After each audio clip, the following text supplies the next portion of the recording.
morning, we're looking at a cold case, and a woman from Columbia is on a quest to find her father's killer. He was murdered nearly 19 years ago, and at this point, all Richland County investigators have to work with is a sketch of a suspect. Well, right now that woman lives in Florida, but she drove up to Columbia to talk to me about the case. That's after the sheriff's department decided to take another look at Jack Robinson's murder case. Why was he murdered? I don't know. Did he know this person? We don't know that either. Questions Tammy Downs has lived with for nearly 19 years now, with no answers. Her father, Jack Robinson, was stabbed several times here at the Rosewood boat landing back on August 17, 1996. He died at the hospital. He was 65 years old. I want this person found. My father deserves for this person to be found, and my family deserves this person to be found. This cold case was recently reopened, even though investigators say they have no leads. Major Stan Smith is in charge of the case now. Here's what he has to work with. Back in 1996, 3 witnesses told deputies they saw Jack walking with someone before he was stabbed. The witnesses told investigators it looked like Jack and the guy knew each other, but a few moments later, they heard someone yelling. They described Mr. Robinson, or the older gentleman of the two, retreating. He was also heard making the statement, "I'll give you money, I have money." Moments later, Mr. Robinson came running out of that area that they had seen the fight. He was clutching his abdomen and he was screaming for help. And those witnesses helped police come up with this sketch of the suspect.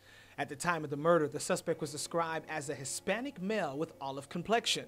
Investigators believe he could have been between 25 to 35 years old. The perpetrator, did not plan this out very well. He allowed himself again to be seen. It was broad daylight, and he's running on foot from the location. So that tells you it's what we call a disorganized crime.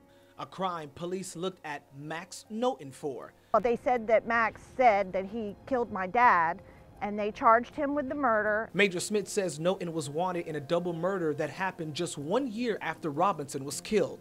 Investigators say he dumped 2 bodies at a boat landing off Highway 601.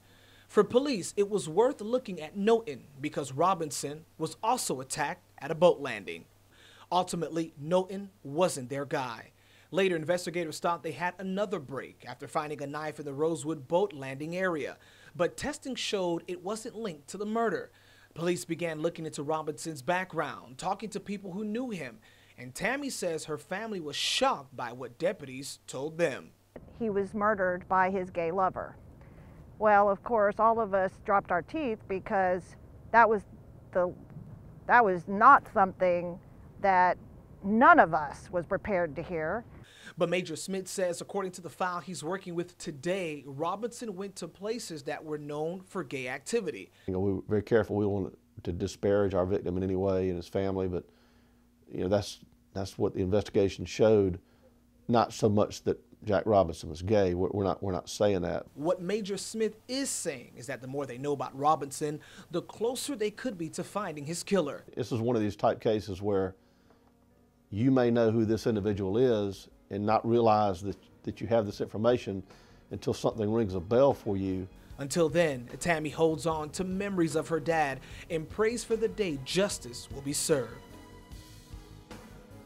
Well, since it's been almost 19 years now, investigators say the suspect could be between 42 and 52 years old. So my question for you, Friendy, if they don't have much evidence moving forward, no leads here, what's next for investigators? Investigators are hoping that at some point the killer told someone something. The investigators pointed out to how when individuals kill someone, that guilt could eat them up over the years, and they're hoping that they had a conversation and maybe someone overheard or remembered. Even those 3 witnesses, if they remember anything else, that they could come back and always tell investigators what else they remember.